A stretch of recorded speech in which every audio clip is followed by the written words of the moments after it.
John Farnham and You're the Voice. It's BBC Radio Oxford. A very good morning to you. Now, a little bit of a surprise, a treat, I think it's fair to say, actually, in store. Let's warm up those lungs and sing, because out of the blue, the a cappella all-male singing group from Oxford, they're performing their final show this term on Friday night. And they've popped in this morning to give us a taster of what's to come. In fact, they've been rehearsing. We're going to hear from them in a couple of moments' time. They've been rehearsing. They are in fine voice. And Alex is with me in the studio. Hello, Alex. Nice to see you. And the rest of the Out of the Blue boys are in the other studio. Hello. Say hello. They're waving.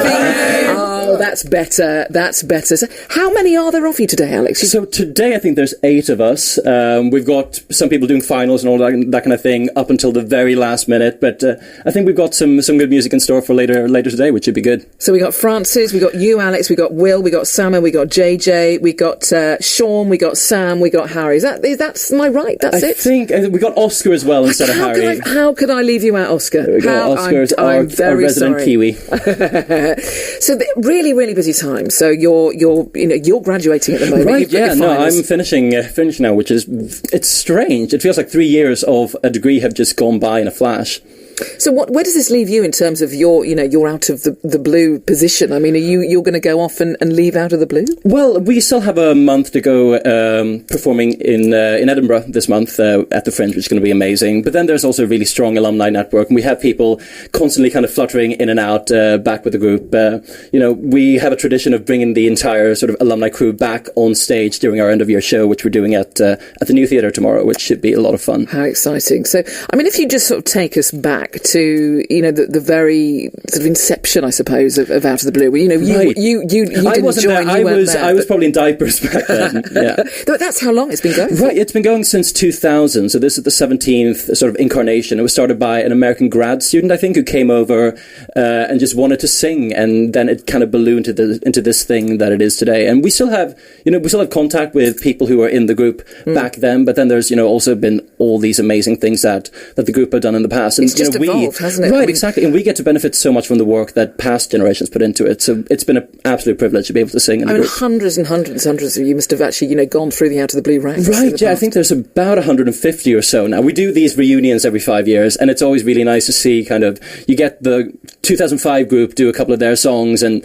I guess it becomes a kind of a family where you have connections going up and down, and everybody has this shared passion for music. Alex, why did you want to join Out of the Blue? Why did I want to join Out of the Blue? I saw them the first time when this YouTube video, this cover of Shakira's Hips Don't Lie went viral, sort of, and that was the summer that I was going into university, and I'd never seen anything like it, really, and just wanted to be a part of this really unique experience. It's just so much fun. Like, obviously the music is the key part of it for us, but there's also just the friendships and the somewhat unprofessional but always present choreography. We don't really call it choreography. It's mainly just like waltzing around on stage, clicking your fingers and sort of swaying a little bit, swaying back and forth. Gotta do all exactly. That. But you also get to go to places that you wouldn't ordinarily go to. Oh, it's been absolutely amazing. Yeah, we just came back actually from a tour of the East Coast of the United States this spring, which was absolutely incredible. We sang at a bunch of local high schools and middle schools and worked with the kids there. We got to meet up with some college, university a cappella groups. So it's been an absolute whirlwind just being a part of this group. That just sort of sums up the mark that you've made on on the sort of a cappella kind of genre. Well, I think it's a mutual thing. We learned so much when we're over there, and then I think we like to think that we bring over some of the kind of British a cappella, the quintessential British a cappella-ness to the States. And I mean, do they know about you? They invite you over there, or do you just sort of ring them up and say, can we come over and we'll it's sing a combination. There's groups that we've sung with for years now who we go back to see every time. But then many times it's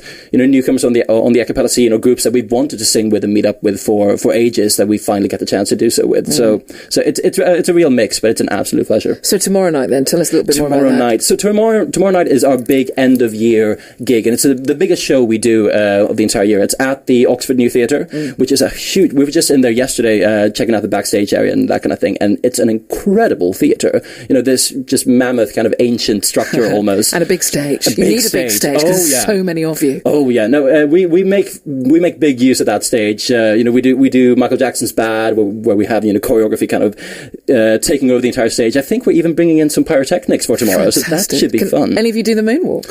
I think Samu probably can. That's impressive. Oh, no, he's gesturing no from the other studio over there. I think somebody probably can, but they would never admit it on air.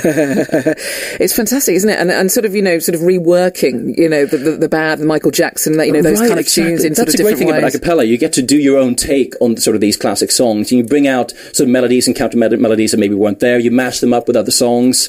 So it's a real pleasure to be able to bring something else to maybe the latest pop song you've been hearing on the charts, or even some classics. We're doing Elton John's, I guess that's why they call it The Blues, which is a huge favourite of mine. One of my favourite Elton John songs. And it comes out so differently when you're doing a cappella. So that's a real treat. Probably better.